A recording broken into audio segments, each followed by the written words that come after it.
Hello guys, Ulefone has officially unveiled the Note 30P smartphone in the global market. The smartphone succeeds the Ulefone Note 12P, which is launched a few months back. The major highlights of the phone are 6.5-inch HD Plus display, MediaTek Helio processor, and a 20-megapixel dual camera system. The Note 30P is priced at only $139. On promotion on December 13 for the sole 4GB of RAM and the 64GB of storage variant. It comes in a Starry black and a mystery blue color options. The device arrives on the Banggood on the flash offer, but above all with the brand smartwatch as a gift for the first orders.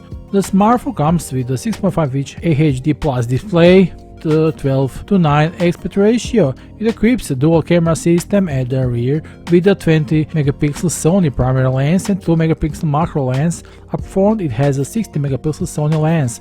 Dual SIM phone is powered by the MediaTek Helio G35 processor, coupled with a 4GB of RAM and a 64GB of internal storage. The company has offered a micro SD card slot for the storage expansion up to 1TB. In terms of battery, it has a large 5180 mAh battery, has standard 10W charging speed. It has a side-mounted fingerprint scanner, which also doubles up as a power button. The device has NFC support, features a 3.5mm headphone jack and USB Type-C port. The handset runs on Android 11 OS out of the box. The new Ulefone Note 30P debuts on the flash offer on the Banggood store. Also, the first 15 users who buy the phone will receive in gift the brand new Ulefone watch for free. Below this video you will find the link to purchase, so be sure to visit it. That will be all for today. See you soon with some new smartphone. Bye.